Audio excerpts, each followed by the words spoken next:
Hi hello welcome to our channel. నేను మిస్త్రీ. ఈరోజు మనం చెప్పుకోబోయే కదా ఇష్టమైన సగడ పార్ట్ 88. ఆమె రెండు మోకాళ్ళు పైకి ముడుచుకుంది. అదే సమయంలో రేవతి కాల్ చేసింది. అతనేమో మెయిల్ చెక్ చేసుకుంటుంటే అతన్ని కదిలించకుండా కాల్ లిఫ్ట్ చేసి చెవి దగ్గర పెట్టుకుంది. అమ్మా, ధరణి పిలిచింది. కూతురు గొంతులో ఉత్సాహం గమనించింది రేవతి. ధరణి, ఎలా ఉన్నావే? తల్లి మాటలకు చిన్నగా నవ్వింది. కొత్తగా ఈ ప్రశ్న ఏంటమ్మా అన్నది అదే చిరునవ్వుతో. పరిస్థితులను బట్టి అడగక తప్పట్లేదు అన్నది రేవతి. నువ్వేం కంగారు పడుకో, నేను చాలా బాగున్నాను, ధరణి చిరునవ్వుతో చెప్పింది. ధరణి గొంతులో హుషారుకి ఆమె సమాధానానికి తృప్తిగా అనిపించింది రేవతికి. ఏం చేస్తున్నావు? ఇంట్లో అంతా బాగానే ఉంది కదా అని అడిగింది రేవతి. ఇక్కడే మన గెస్ట్ హౌస్ ఉంది కదా, అక్కడికి వచ్చాం నిన్న అని. ఇప్పుడు అక్కడే ఉన్నాం, అలా లంచ్ చేసి కూర్చున్నాం అన్నది ధరణి. గగన్ అని అడిగింది. ఉన్నాడుగా ఇక్కడే. అతని వైపు చూపు తిప్పింది ధరణి. ఎలా ఉందట గగన్ ఫ్రెండ్స్కి? రేవతి అడిగింది. ధరణి మాట్లాడుతుంది. తనకు తెలిసింది చెప్తోంది వాళ్ళతో. మొబైల్ పక్కన పెట్టి వెనుక ఉన్న అతను సరిగ్గా కూర్చున్నాడు. తల్లితో మాట్లాడుతున్న సంతోషం ధరణి ముఖంలో స్పష్టంగా కనబడుతోంది అతనికి. ఆమె వేసుకున్న టీషర్ట్ భుజం దగ్గరికి పక్కకు లాగి ముద్దు పెట్టుకున్నాడు. అతన్ని ఏమాత్రం గమనించిన ధరణి ఉలిక్కిపడ్డట్టు తల తిప్పి చూసింది అతని వైపు. రేవతి ఏదో అడుగుతుంటే హా అంటూ తడబడుతూ సమాధానం చెప్తోంది ధరణి. అతని చేయి ఆమె నడుము వంపులో నొక్కుకుపోతుంటే అతని పెదవులు ఆమె మెడ మీద నాట్యమాడుతున్నాయి. ఆమె కనులు భారంగా మూసుకుపోతున్నాయి. బామ్మ నిన్నేమనట్లేదు కదా? కూతురు ఎలాగో చెప్పదని తనే అడిగింది రేవతి. కాళ్ళు మరి కాస్త ముడుచుకొని ఊహూ ఊహూ అంటుంటే అతని తలను పక్కకు నెట్టయిపోయింది. అయినా సరే అతను కదలలేదు. ఆమె దేహం అతని చేతుల్లో చిక్కుకుపోయింది. ఏంటే, ఏమైనా అన్నదా? రేవతి కాస్త కంగారుగా పడింది. ఏం లేదమ్మా, అంతా బాగుంది. ఎంతో కష్టంగా పలికింది ఆ మాట ధరణి.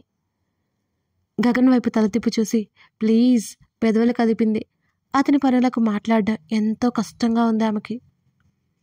ఆమె మాటను లెక్క చేస్తే కదా అతని స్పర్శ ఎక్కడెక్కడో తాకుతుంటే ఊపిరి భారమైంది ఆమెకి. గబుక్కున కాళ్ళు కిందకు వేసి లేవడానికి ప్రయత్నం చేసింది. అతను లేవనివ్వలేదు. ఒకవైపు రేవతి మాట్లాడుతుంది. ఏ చిన్న ఇబ్బంది వచ్చినా కనీసం గగన్కైనా చెప్పు, అలాగే మనసులో పెట్టుకోవద్దు. కూతురి మనస్తత్వం తెలిసి బెంగ ఉండిపోయింది రేవతికి. అదేం లేదు. ఇక మాట్లాడలేదని అర్థమైపోయింది ధరణికి కూడా. అమ్మా, బావకి జ్యూస్ కావాలంట, కేకలు పెడుతున్నాడు, నేను ఈవినింగ్ చేస్తాను. ఆ మాటలు మరింత కష్టంగా పలికింది. అదే సమయంలో ఆమె చెవి కింద ముద్దు పెట్టుకున్నాడు. ఆమె చేతిలో ఫోన్ జారిపోతుంటే అతని చెయ్యి టక్కున పట్టుకుంది దాన్ని. సరే, కూతురి మాటలకు రేవతి నవ్వుకుంటూ కాల్ కట్ చేసింది. మొబైల్ స్విచ్ ఆఫ్ అయిపోయింది ధరణిది. పక్కన పడేశాడు. ఏంటి నువ్వు మాట్లాడుతుంటే ఇదేం అలవాటు? ఉక్కిరి బిక్కిరి చేస్తున్న అతన్ని అరిచేస్తూ మరోవైపుగా అతని పనులకు అతని ఛాతీ దగ్గర ముఖం దాచుకుంది. మరుక్షణం ఆమెను చేతుల్లోకి తీసుకున్నాడు. కళ్ళెత్తి చూసింది ధరణి. అవలీలగా ఎత్తేసిన అతన్ని నోరు తెరిచి చూసి అంతలోనే బిడియంగా రెప్పలు వాల్చుకుంది ఆమె. మరో కొత్త ప్రపంచంలోకి వెళ్ళినట్టుంది ఆమెకి. మొన్న జరిగిన అనర్థాలు అవాంతరాలు ఏమీ గుర్తులేదు ఆ క్షణం. సరికొత్త ప్రేమ లోతులు చూస్తుంటే అతనికి కొత్తగానే ఉంది. చాలా మెట్లున్నాయి. అతని మెడ చుట్టూ చేతులు వేసి అతని కళ్ళల్లోకి చూసింది ధరణి. పర్లేదు అంటూ ఆమె చెవిలో అతను చెప్పిన మాటకి సిగ్గుతో ముడుచుకుపోయింది ఆమె. అతను కూడా అలా మాట్లాడగలడని అప్పటి వరకు ఆమెకు తెలియదు. అతని కంఠం దగ్గర ముఖం దాచేసుకుంది అలాగే ఉండిపోయింది ధరణి. కింద వారిద్దరి ఫోన్లు జంటగా నిశ్శబ్దంగా ఉన్నాయి. వారి కోసం ఏకాంతాన్ని కల్పిస్తూ ఆ గదిని మూసివేసి ఆమె వలపు మలుపులు శోధించే పనిలో పడ్డాడు అతను. పగటి వెలుగులో ఆమె సిగ్గుల మొగ్గవుతుంటే అతని కళ్ళు ఇంతవరకు అలాంటి అందాన్ని చూడనట్టుగా ఆమెనే చూస్తున్నాయి. అతను ఇస్తున్న ప్రతి ముద్దు మైకంలోకి నెట్టేస్తోంది. Stunning beauty. అతను మాట్లాడుతుంటే టక్కున అతని నోటి మీద చెయ్యేసి అతని తలని తన వైపుకు లాక్కుంది ధరణి.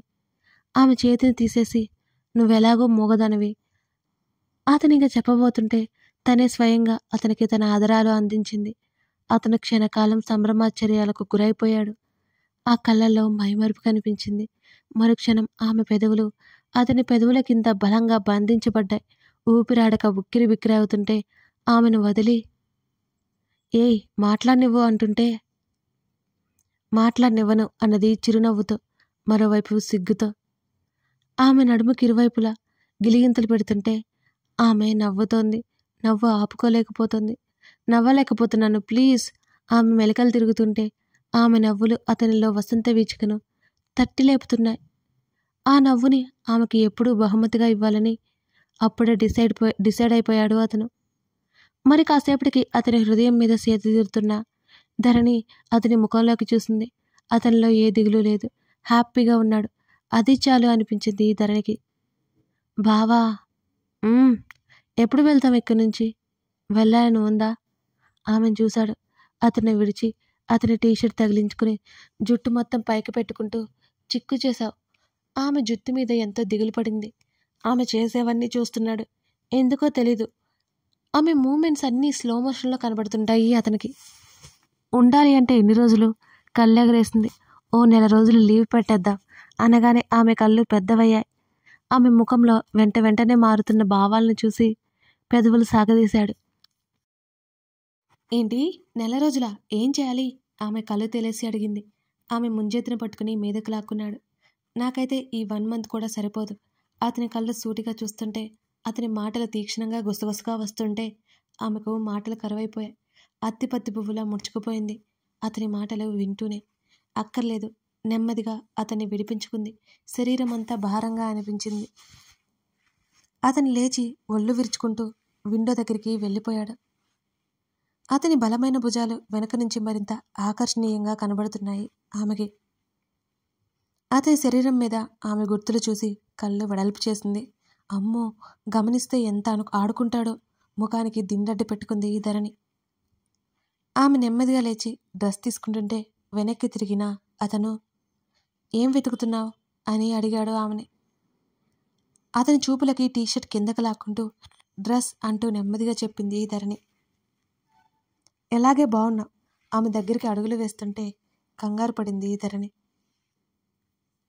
ఆమె శరీరంలో ఎనర్జీ మొత్తం స్ట్రా వేసుకుని తాగినట్టుంది పరిస్థితి. ఆమె బ్యాగ్ తీసి పక్కన పడేశాడు. అప్పటికే సాయంత్రం అయింది. ఓపిక లేని ఆమె కళ్ళు ముఖం గమనించి బాల్కనీలో కూర్చుందాం పదా అని అన్నాడు. ఇలానా? తాను చూసుకుంది ధరణి. ఏమి? వస్తాను, నువ్వు వెళ్ళు. అతను బాల్కనీ డోర్ తీసి బయటకు నడిచాడు. అతని షర్ట్ ఆమెకి ఓ పెద్ద సైజు ప్యాంట్ అయింది. ధరణి నవ్వుకుంది. ఎలా పెరిగాడో ఇంత ఎత్తు. ముఖం కడుక్కుని జుట్టు చరిచేసుకుంది. బాల్కనీకి వచ్చింది. అతనికి ఫోన్ కాల్ వచ్చింది. కూర్చో. ఆమెకి కుర్చీ చూపించి అతను బయటికి నడిచాడు. బాల్కనీలో కూర్చొని ముందర ఉన్న టీపాయ్ మీద కాళ్ళు పెట్టుకుంది. అప్పటికే సూర్యాస్తమయం అయిపోయినట్టు కాస్త వెలుగు, కాస్త చీకటి రెండూ పోటీగా అల్లుకొని కనిపించాయి. ఆ ప్రశాంతమైన ఆకాశంలాగా ఆమె మనసు కూడా చాలా ప్రశాంతంగా ఉంది ఆ సమయంలో. అలా ఆలోచిస్తూ ఉంటే అమృత గుర్తుకొచ్చింది. అమృత త్వరలోనే సెట్ అయిపోతుందని అతను మొన్నెప్పుడో చెప్పిన మాటలు ధరణికి గుర్తుకొచ్చాయి. ఆమె కళ్ళు తెరిచి కూడా మూస్తుందట. ఒకసారి అమృత దగ్గరికి తీసుకెళ్ళమని అడగాలి అనుకుంది ధరణి. అంతలోనే గగన్ స్నేహితులు గుర్తుకొచ్చారు. అతని మాటలు కూడా గుర్తుకొచ్చాయి ఆమెకి. ఎదుటివారి జీవితంలో మనం ఎంత పాత్ర పోషించాలో అంతే పోషించాలి. నిజమేనేమో అనిపించింది ఆమెకి. అలా ఆలోచిస్తూ కూర్చున్న ఆమెకి చెంప మీద చల్లగా తగలడంతో ఉలిక్కిపడింది. ఆమె ముందు ఐస్ క్రీమ్ ప్యాకెట్ పెట్టాడు గగన్. ఆమె అతని వైపు ఆశ్చర్యంగా చూసింది. ఇలాంటివి అరుదు అతని నుంచి. ఎవరికి ఏం కావాలో వారిగా తెలుస్తుందనేది అతను పైకి చెప్పే మాట. ఆమెకేం కావాలో అనేది తెలుసు అనేది అతను చెప్పనిది, ఒప్పుకోని మాట. అతనికి ప్రాక్టికల్గా ఉండడం అలవాటు. ఆమెకి ఎమోషనల్గా ఉండడం ఎప్పటికీ మారని గుణం. ఇదెప్పటి నుంచి వచ్చింది? నా కోసమా? ఆమె కళ్ళల్లో మెరుపుతో అడిగింది. అది తనకి ఇష్టమని ఒక్కసారి కూడా అతనికి చెప్పలేదు మరి. ఎనర్జీ కోసం అన్నాడు కుర్చీలో వెనక్కి వాలి కాళ్ళు ముందరకు పెట్టుకుంటూ. అలకగా చూసింది అతని మాటలకి. బాక్స్ ఓపెన్ చేసి స్పూన్ అతని ముందు ఉంచింది ధరణి. నాకు ఇష్టం ఉండదు. అతను ఆమె చేతిని ఆమె వైపుకు పెట్టాడు. కొంచెం అంది. అతడు నిర్మోహమాటంగా చెప్పేశాడు. పోనీ నీకోసం కాఫీ తీసుకురానా అని అడిగింది ధరణి. తర్వాత అతని మాటలు వినకుండా వెంటనే బయటకు నడిచింది ధరణి. ఫ్రిడ్జ్లో అవసరమైనవన్నీ ఉన్నాయి. అంతేకాదు డ్రింక్ బాటిల్స్ కూడా కనిపించడంతో కళ్ళు తెలేసింది ధరణి. అతని కోసం కాఫీ పెట్టుకుని ఆ విషయం అడగడానికి సిద్ధమై పైకి వచ్చింది. అతనికి కప్పిచ్చి ఐస్ క్రీమ్ మళ్ళీ చేతులతో పట్టుకుంది. అప్పటికి కాస్త కరిగిపోయినా తనకి అలా ఇష్టం. అతను కాఫీ సిప్ చేస్తూ ఏదో ఆలోచిస్తున్నట్టు కూర్చున్నాడు. తాగుతావా నువ్వు అని అడిగింది. ఆమె వైపు తల తిప్పి చూశాడు. ఏంటి? అదే డ్రింక్, మద్యం కాస్త వెటకారంగా చెప్పింది ధరణి. ఏం నీకు అభ్యంతరమా అని అన్నాడు. నాకు నచ్చదు ముఖం గంటుగా పెట్టింది తింటూనే. నష్టమేం లేదులే, ముందు సరిగ్గా తినడం నేర్చుకో. ఆమె పెదవి కింద బొటన వేలితో తుడిచాడు. అత్తకు చెప్తా కళ్ళు చిన్నవి చేసి కచ్చగా చెప్పింది ధరణి. ఇప్పుడు భయపడాలా నీకు? వెటకారంగా అన్నాడు. ముఖం ముడుచుకొని కూర్చుంది ధరణి. అతని టీషర్ట్ భుజం దగ్గర జారిపోతుంటే అలాగే వదిలేసింది విసుగొచ్చి. ఆమె మెడ కింద భుజం దగ్గర ఎర్రగా కందిపోయి అతని గుర్తులు స్పష్టంగా కనబడుతున్నాయి. చూస్తున్నాడు అలాగే. ఆమెతో అతని ప్రపంచం కొత్తగా ఉంది. అది ఎప్పుడో గమనించాడు. అందుకే ఆమెను తెచ్చుకున్నాడు తన లైఫ్లోకి. నిజంగా తాగుతావా అని అడిగింది. ఏం ప్రూవ్ చేయాలి ఇప్పుడు అని అడిగాడు. ఏం అక్కర్లేదు అంది ధరణి. మూతి తిప్పి తినడం మీద దృష్టి పెట్టి ఇంటికి వెళ్ళాక చెప్తాను నీ పని అని అనుకుంది. అతను సన్నగా నవ్వడం ఆమె చూడలేదు. ఆమె కాళ్ళు ఒడిలోకి లాక్కొని నెమ్మదిగా ప్రెస్ చేస్తున్నాడు. ధరణికి హాయిగా అనిపించింది.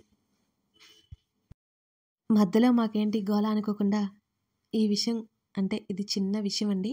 ఒక ఐడియా ఏంటంటే, మీకు ఈ కథ నచ్చిందని నాకు తెలియాలంటే ఏం చేయాలో చెప్పండి? మీరు చెప్పకపోతే నేనే చెప్పేస్తా. మీరు అందరూ కనీసం ఒక్కరి చేత అయినా ఈ కథ చదివించాలి, వినిపించాలి. అది నాకు కామెంట్లో చెప్పండి. I feel very happy. At least ఒక్కరు like, comments, read count double అవ్వాలి. సరేనా? అవుతుందంటారా? ఏదో నా కథ సారీ మన కథ అందరికీ చేరాలనే పత్రయం మీరు చేస్తారు కదా. తప్పకుండా ఒకరి చేత ఈ కథని చదివిస్తారు కదా. మన ఛానల్ని ఫాలో చేస్తారు కదా. నేనైతే చూస్తాను నీకు ఈ కథ నచ్చిందా లేదా. మర్చిపోకుండా ఈ పని చేయండి. ఇక అవాంతరం కలిగించినందుకు సారీ. ఇక కథలోకి మళ్ళీ వెళ్ళిపోదాం. ఆగండి. తనతో ఎన్నో రోజుల క్రితం మాట్లాడతాడని రోజుకి వాయిదా వేస్తున్న కమల్ మీద కోపం వచ్చేస్తోంది దీక్షకి. బావా, కనీసం నాతో మాట్లాడడానికి 10 నిమిషాలైనా టైం ఉందా? బేలగా అడిగింది దీక్ష. ఆమె ముఖం చూసి జాలనిపించి ఏంటో చెప్పు దీక్ష అని అడిగాడు. ఇక్కడ కాదు బావా. సర్లే గార్డెన్లో మాట్లాడుకుందాం. బయటికి వెళ్దామంది. ఇప్పుడా? అవును, జస్ట్ 1 అవర్ ఆమె బ్రతిమాలింది. సరే వస్తాను. 10 మినిట్స్ బావా, డ్రెస్ చేంజ్ చేసుకుని వస్తా అన్నది దీక్ష. అలాగే అన్నట్టు తల ఆడించి హాల్లో కూర్చున్నాడు. దీక్ష గదిలోకి పరిగెత్తుకుని వెళ్ళిపోయింది. ఆమె చాలా త్వరగా బయటకు వచ్చింది. స్లీవ్లెస్ బ్లాక్ లాంగ్ గౌన్లో జుట్టు పోనీ వేసుకుని ఉంది. చెవులకు అవే రింగ్ పెట్టుకుని పెద్ద రింగులు పెట్టింది.